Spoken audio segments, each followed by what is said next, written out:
understand when you watch this episode. You should reach out to people like Manny or like the young lady I had on here before, Sheila.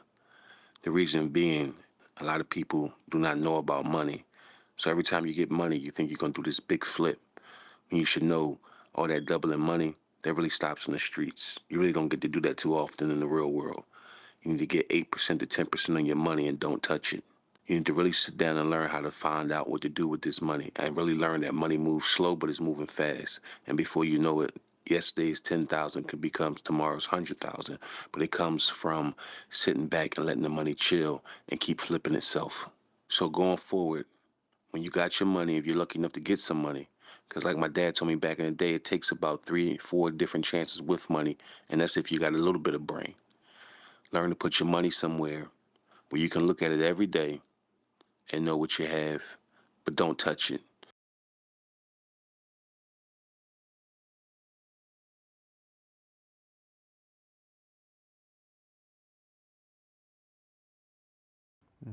How we doing today, folks? Welcome to Just Convos. Today we're going to talk with a young man who has been in this investment business for about 10 years. His name is Manuel Santiago III.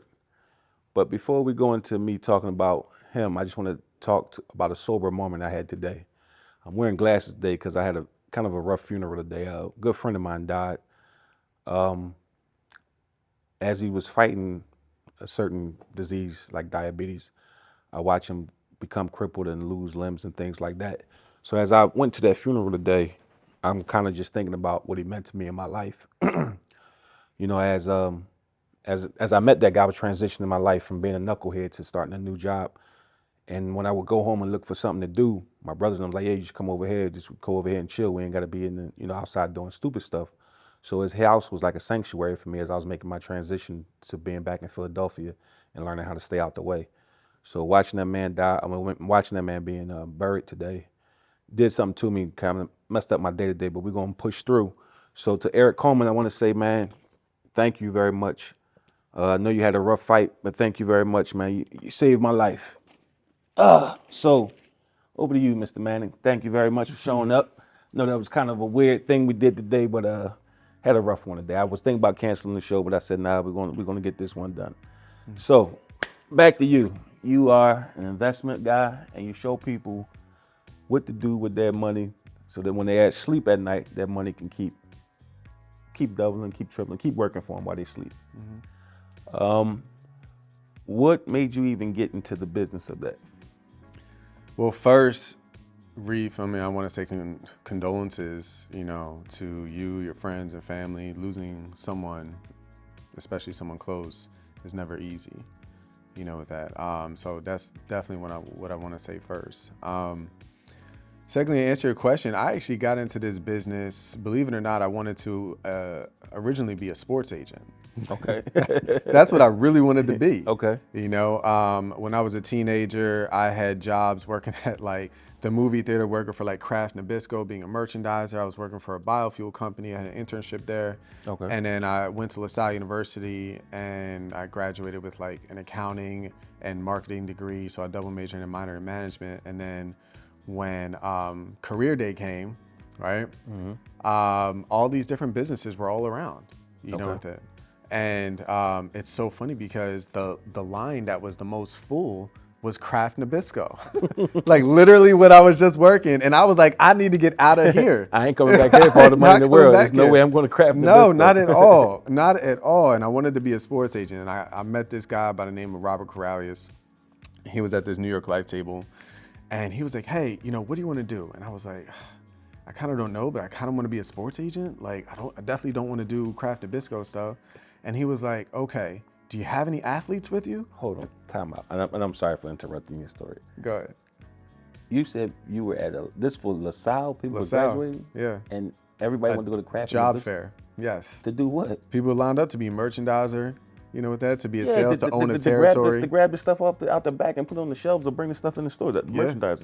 I did it for Canada Dry. I got fired in like 2 months. When I was like, I didn't last long. Yeah. Boom, doom. It's not an easy job. So it depends on like if you're the rep that actually owns a territory, you got a line. It's a little bit better. But it's like it's just crazy. A lot of times it's like robbing Peter to pay Paul. Yeah, you because gotta it's add like, a whole bunch you of got stuff like on the them Ritz on shelves. sale, so you gotta Yeah. like quick push the Ritz down. You know what I mean? But at the same time, still make the quotas, and you got to beat last year's, and then you got to build displays, and you And got to did they give him negotiate. a free? Because when we did Canada Dry, you get a free car after 6 months. I mean, the pay was like minimum, but you got like a free car after 6 months. Okay. Well, Yeah. I mean, that wasn't around my time. My goodness, I didn't get no free car. Yeah, I did this like in '97. I'll never forget. I did from '97. Okay. It was the worst day, worst job, one of the worst jobs I've had. Okay. But damn, so graduating from LaSalle, Yeah. it's not cheap to go to LaSalle, right? It's not.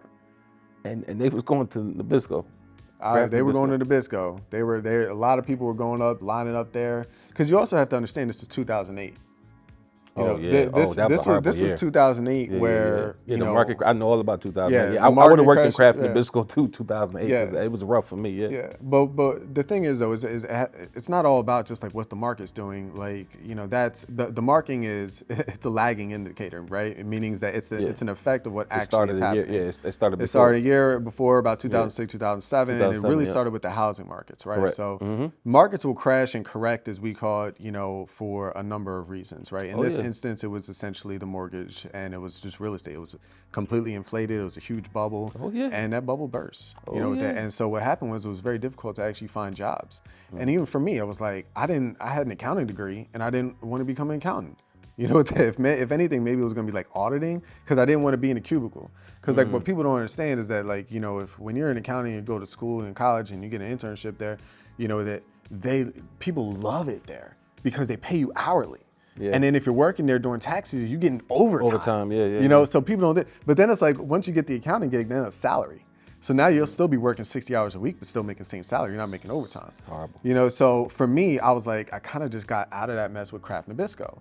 You know, and then I kind of got a good feel. I was working for a biofuel company, and I was looking at different things of different oils and gas. I was doing the researches of it and stuff. So I was looking at, you know, like chicken oil, beef oil, and what temperatures does it congeal, gasoline and things of that. Yeah. Trying to get Well, we would actually mix it with diesel. Yeah, so we would create biodiesel. It's crazy. A guy I worked with one time, he has a car, and I thought he was trying to be a racist one day, but he said, when I drive off, all you do is smell fried chicken. And I was like, I told him I don't find that shit funny, but come to find out, he takes It was the biofuel. He takes it's biofuel. Yeah, he takes it and makes it and will do whatever. And when it's a diesel, and when he pull off, he smell fried chicken. Yeah. I thought he was trying to play me. I was like, come on, man, ain't nobody trying that shit. Yeah.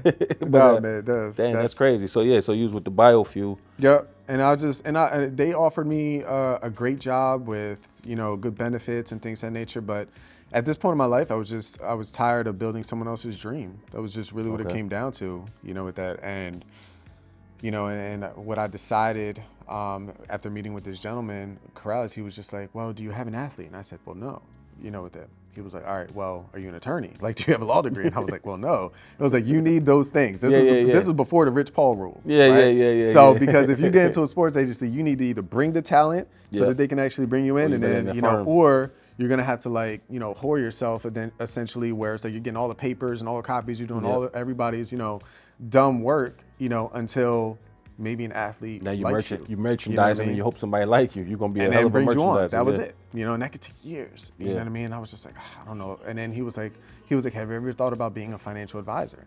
He was like, are you good with numbers? I was like, I'm great with numbers. You know, with that, people person, sure.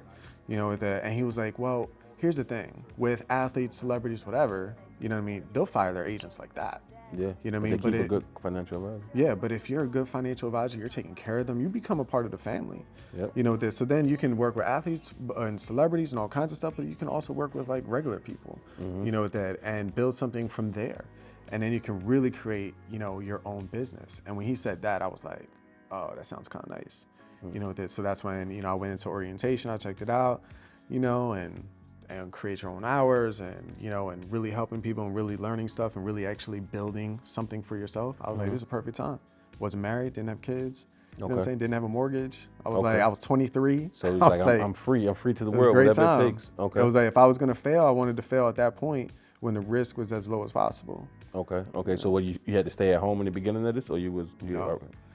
So obviously with 2008, you know, during that crash and stuff, you know, and obviously being Latino, right? It's like, you know, most people in our culture, they're not really keen or believing, so to say, in life Education. insurance or investments, right? My job, my employer will take care of me, and that's it, right? Like I'm gonna be good, Well, right? that's mainly every poor person. That's That's a the poor mentality, person. because Yes, it used that's to be poor people, yeah. sufficient.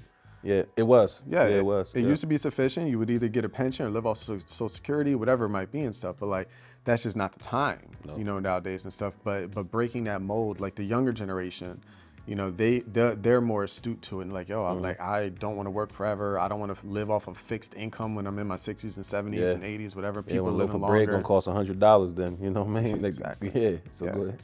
So for me, it was merely about, I had to start my business by canvassing, cold canvassing, barbershops, restaurants, and salons to build my business. So how many years of the cold canvassing was that? Cold canvassing was I mean, I'm about, quite sure you still got to do it now, but how long was it like? I mean, me personally, I'm not a good seller. I'm a good facilitator. So how long was it for you just like going out hitting that concrete every day, like man, like what is it like? Because I've seen guys like you come in certain places, and I've seen everybody just look at them like, especially in the barbershop, they're looking like, man, this is back when I had hair, but like that. But yeah, I've seen guys like you come in with the suit and a little tie on and shit, and try to talk, and everybody be like look at the damn TV and shit, and nobody's understanding what you're saying. So what was that like? Like how long was it like that? Yeah, I mean, it's a great question. So I was cold canvassing for probably about the first 3 years of my business. That's another great question. I'm just telling you, I'm good on this great question thing. Go ahead. So you was doing it for 3 years. No, it got nothing to do with you. I'm just showing them I do great questions. But go ahead. Gotcha. So you was doing it for 3 years. Could be an interesting person. So for 3 years. So for 3 years, I was doing so I was cold canvassing for about 3 years. And yeah, walking into places, getting thrown out of places, you know what I mean? Like, get the fuck out of no here. No loitering, no nothing. We don't save money around here. You know what I mean? I'm just like, make it rain, right? motherfucker. Exactly. Just all kinds of stuff like that, and it's just like, and they just were not giving me the time of day. And sometimes they did, sometimes they didn't. But what I learned is just that, most people won't give you the time of day if it's your first time. But if you start to create a pattern where you're stopping in there once a quarter or once every couple months, they're like, oh, it's this guy, with that. And then the most important thing that I always tell people is like, you need to get people's names, get the owners' names. I'm here to see Sharif. Is he around? With that? And it's like, how you know Sharif? Oh, you don't remember Tanya? We met the other day, blah, blah. Once you get people's names, they're like, oh, you're not just like a random person. Okay. You know what I mean? So I had a book, my black book, and I was writing down addresses, places, names. I was like, he said he was in Italy. Okay, all right. Asked how the Italy trip was. With that. Oh, so you was disarming them by saying, hey, look, I remember you too. Yep, and you had to be consistent. And the thing is that, my first year in the business, I was lucky if I made 15. Lucky if I made 15. Now, this is someone who literally has the degrees that I had, literally had job offers of making $50 or $60 or $40,000, depending on the job offer it was and stuff. And here I am, first year with bills to pay, student loans coming up, making $15K. And that was very difficult. And even like the second year, I was probably making about $21K. And the third year, you know what I mean, it was probably about $24K. So it was like incrementally growing, but I still wasn't like doing much. Wasn't making sense. It wasn't making sense yet.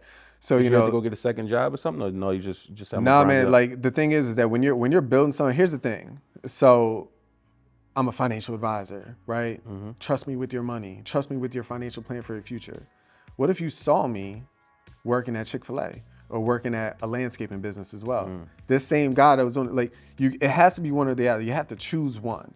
You can't say like, oh, somebody's a financial advisor or selling insurance or this and that, and then they working at the mall or something like that. You can't have two jobs. Like, if you're gonna be an actual financial advisor, and there are levels to this that we could probably talk about this later. That's cool. But I mean, if you want to actually delve into that and have somebody sign over that $1 million check, have those clients that really trust and believe in you, you got to be all in. So for me, it was that. But it was like every time, I swear to goodness, every time I was like, Lord, this is it. I'm sorry, I tried. It's not coming. A lot of prayer. A lot of prayer. So God was good. And before you know it, just, my reputation started to really come around. People started to really know me. And truth be told, like, I really didn't get much business from, the canvassing. But what it was is it was activity. Well, it was practice. It was practice. You were practicing, and sometimes it takes just to be practicing. Yeah. And as you practice, it's like anything else. Like, they talk about athletes all the time, right? And I always laugh to myself because they talk about like when an athlete can't make a shot or some shit like that. or because the athlete's getting paid just to make this one shot. And what you don't realize is that athlete been probably shooting that shot since he was 3 years old. And so from 3 to probably 20, there is no real money. I mean, you might got some checks here and there, you got in and out, but definitely, you know, in the earlier years, it was definitely no money up until that time. Yeah. So pretty much what you were doing that whole time, you just practicing, getting, you learning your game, Putting the learning to groundwork. spit it. Yeah. And if you can get it, it's almost even like with rapping, like you freestyling, you learning how to just walk into there and like, here I am. So then when you get to sit down with somebody, you're so sharp. They're like, damn. They're like, damn, what you reading this off of paper, but they don't even realize, They like, don't know. nah, this is me. This is the cloth that I'm cut from now. This is what I Yeah. did. No, that's good shit though. Yeah, and that was a really big thing because, you know, for me, the process that I had to essentially I had to create, so to say, is I had to destroy and kill old Manny. I had to kill the perception that people had of me. You know, and it wasn't a bad perception. It was just that Manny was an athlete. Manny was super smart and he was doing all these different jobs. Why do I need to trust him with his money? So it was like everywhere I went, I'd wear a suit. I don't care if I was playing ball, if I was going bowling, if I was going wear a happy hour. I was showing up in a suit. I would change, put the suit back on when I left. You know what that? I was like, I had to create everybody. I wanted everyone to see that suit. So what was the first car like then? Because I'm just listening to you because your first 3 years, you made 15,000, Yep. 18,000, 21,000, 24,000, somewhere in that area. So how do you, like, so were you living in your car? Like, I'm just trying to figure out, like this is Philadelphia, man. Like, what you had a room? You must have had a room and a shower and a little pot to piss in. Yeah. Like, what, like how, because I mean, like, cause if you have this image, you stole somebody's car or something? Somebody gave you a car? Like, how do you do I it? had the car before. Okay. You know what this. So, you know, obviously I was always a hustler. I was always a grinder. That ain't never changed. This business didn't create that. You know, I created this business out of that. Gotcha. Right. Gotcha. And so I was working in college. I had work. I had job. I don't care if I was an intramural ref. I was doing that. You know, I always had money because I still had bills to pay even when I was in college. And plus, you know, and Nabisco paid the bills as well. Yep. So every time I was on summer break, Christmas break, whatever it was and stuff, I was like, I need overtime. I need 50 hours. And I would just grind so that I had enough money to carry throughout. Okay. But to answer your question, though, I was living with my cousin. Oh, I was there we straight up go. living with my cousin because there's no way I could live by myself. No, you not said at all. it, Not Philly. with 15 years. Not I don't 15,000. like. And this ain't New York, but No. Jesus Christ, like 2008. I mean, you might have. It wasn't ran gonna to- happen. Yeah, nah, It not at wasn't all. gonna happen. And so I was living with my cousin, and it was interesting because, you know, we were both kind of in that phase of really kind of starting our Figuring career out. because we were the same age, and he had just graduated, I had just graduated, and so it was just like a perfect mesh, you know, with it and stuff. So it was great, but I mean, it was still a struggle. I mean, it was a struggle. Like your boy wasn't eating. Like I Oodles was and noodles. losing weight. Oodles and I noodles. was, if that. Ooh, If air, that. huh? We talking I about mean- air and gravy. Well, I mean, so you got to understand when you grow up in a struggling household, you kind of learn to make do. Oh, yeah, See, the difference is a lot of times people will grow up in that struggle bus, right? And then when they start making some bread, what they do? They buying J's, They lose their they're mind. going out to eat, they're doing all this yeah. other stuff. But for me, it was like struggling wasn't foreign to me. I knew it. So I'll you know what I struggle a mean? little bit longer. Like that Batman scene or whatever. He was like, you were born in the dark. You know? He was like, you think this dark protects you? I was born. I was cultivated it. You know. So for me, it was like this poor. I knew it. Okay. You know what I mean? Struggling. Okay. Like I knew how to get by, like Okay. with those poor meals and living off of oatmeal and all kinds of stuff and rice and all kinds of things. Yeah. I feel you. So yeah. So the first 3 years kind of rough. What year when it started to make sense? And tell me what it makes sense year is like. You don't gotta give me the exact number, but give me a ballpark when it's like, I'm here now. Like, yeah. It's a great question. So I would say year 5. Year Year 5 was it started to kind of start to come back around. Like all of a sudden my natural market started to like, oh, I got this good job finally. Yeah. Hey, are you still doing this? Are you still doing it? Because a lot of times people just want to see if you're going to hang around. You know what I mean? People don't want to give you, sometimes people just want to say, okay, this is great, but are you going to be here in 2 or 3 or 4 years? You're trying to plan for my 30 years. I'm trying to see if you're still going to be here in 2 years. That's some shit. You know what I mean? That's something. And that's real talk. So, you know, so when you get there, and year 5 was really a big game changer for me. And so year 5 will be 2013. Yeah, it would have been 2013 was like, oh my gosh, it started to become, people started to call me. And I was like, oh my gosh, this is like crazy. Can't be real, yeah. Like, oh my So gosh. all that. So what you did is you went out here and threw down all these seeds in this field Yeah. of life. Just threw all these seeds down. Yeah. And it didn't, you know, your harvest, it didn't take 1 year, 2 year, 3 years. You had a 5-year harvest. Yeah. But when that 5-year harvest started to sprout, Yeah. it was like, oh baby, whoa baby. It was exciting because I wasn't poor anymore. Like, I certainly wasn't like doing anything, but like I could finally pay my bills comfortably, right? Yeah. I could finally like, oh my gosh, I could eat, right? I can start paying back on like my back bills, right? Because that was a problem, right? So in doing that and kind of getting into that situation, that was tremendous. But even getting there was difficult, right? Yeah. So at that point, a really big turning point was actually like me changing offices. And when I changed offices, there was actually So what you went from what? So when you say change office, what section were you in to what section did you go to? Where was you at? I went from that 555 building in Ballard Kenwood. Okay. That was my first office. Yeah. Moved down the street in Presidential Boulevard to One Ballard Plaza. And And that was the basically, difference.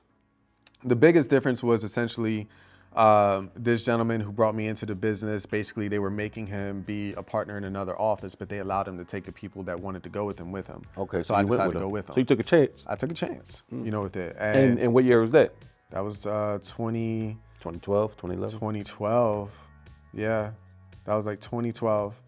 That was about it, yeah. Okay. It's about that, because it was about year 4 or 5 in the business. That's Okay. basically when it happened and stuff. And the big difference, so just imagine, I want you to imagine a big chinero, right? A big like bookshelf, if you will, and bunch of files in each one.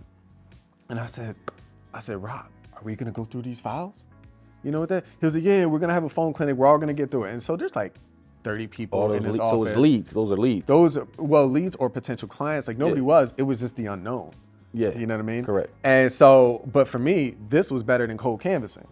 Yeah. Fuck that walk. So I ain't go there. I was like, yo, like this. And so like week after week, we wouldn't go through it. And I would say, yo, and I finally went to him and I said, listen, let me go through this. Yeah. You keep talking about it. You're not doing it. Let's go through it. All the files that belong to other people, I'll give it to them. I'll do all the different calls and stuff like that. So you had a whole brick. They came with a whole chinelo. Right. and you listen. got a chance to go through each one. Yup. And if it was somebody's file, you as a man with integrity wouldn't even hold. Give it to here them. you go. Boom. Like, hey, this And is just here. pat. This Here is you go. yours. That's you right there. Yep.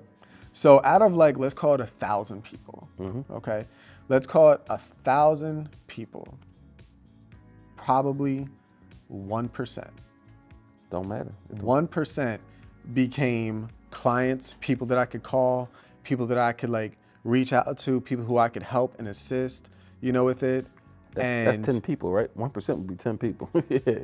1%. And that changed my career. Dang. That changed my career. So meeting some good people, and this is where I learned Word of that mouth. it's not about, word of mouth is tremendous, taking care of people, having, integrity, all of these different things. But something that's extremely important and big is that I learned that I was doing the same exact work that I was doing cold canvassing these random people. But I was doing it to a higher end clientele. To understand what you're saying. No, Oh, who no. actually respected, appreciated, and understood the value that I was bringing. Yeah, so what I'm saying is that so when you was doing the code canvas and some of the lower, just say lower clientele, like so let's just say these restaurants, right? You were going to McDonald's cold calling every day, but then all of a sudden you got a chance to go inside of Ruth Chris and cold call. It seems like it was a difference of clientele. So that's a good point. So maybe I'm using the wrong verbiage, but Okay. it's not about money. Like I want to work with millionaire mindsets. Yeah. You know what I mean? Not everybody's going to be a millionaire, and that's okay. Your job But I is to need help somebody them to get there. have the mindset to be disciplined to be able to do it. Gotcha. So if you don't got the mindset, if you're not ready, if you're still trying to go to the bars, the clubs, spend it on women, spend it on clothes, shoes, whatever it They're is, not the guy then for I'm not you. the guy for you. Like we not right for each other. You know what I mean? And it's like, but when somebody actually has the mental capability to say, yes, I want to plan for my future. I want to know what my options are. Teach me ready. They're ready for it. You know what I mean? So that's what changed. I was talking to a circle of people who were ready to receive me. Gotcha. And then once it happened, then it was like, oh my gosh, I need you to talk to so-and-so. I need you to talk to so-and-so. the referral game Yeah. got real. And so like, that's where I realized like, oh my gosh, I do have value. Because when you're struggling, you're trying to start something, you're trying to build Start to something. doubt yourself. You doubt yourself. Yeah. 100% you doubt Like, yourself. am I You're really like, supposed to be here? am I even supposed to be here? Am I good? Do I know what I'm talking about?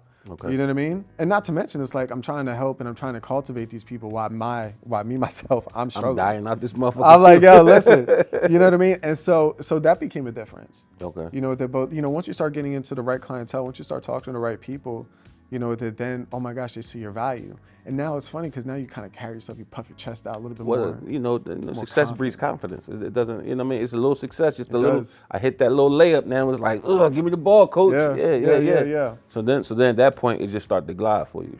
You want to stride. It definitely started to get better. What I started to learn was that my avenue that I need to approach clients needs to come from a teaching mentality. It needs to come from educating the client first, right? So you'll see a lot of people who will sell, right? Do this, do that, you know, buy this, buy that, you know what I mean? But like, are they educating? Are they saying what all the options are? It's kind of like saying, okay, if you go to McDonald's, are you expecting them to talk about, you know, what does a McDonald's sell now?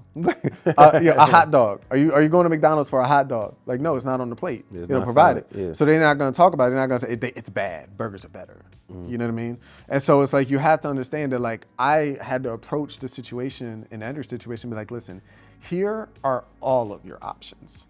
Here are the pros and cons of each ones. Here are the tax advantages of each ones. Okay, let's talk about that first. And then talk about, okay, how do we invest? Then talk about the different things of life insurance and different cons and the pros and cons. Then talk about stocks and then talk about all these different things. So once you educate first and tell them what all their options are, then you can say, what's the budget? Okay?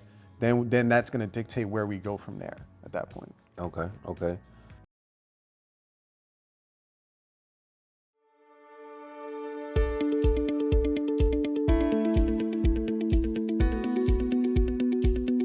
Pioneer Elite Care is committed to treating each individual with dignity and respect. We take pride in providing quality care to those who require assistance at home. Contact us now. Excellence is our standard. Excellence is the rule. Never the exception. PioneerEliteCare.com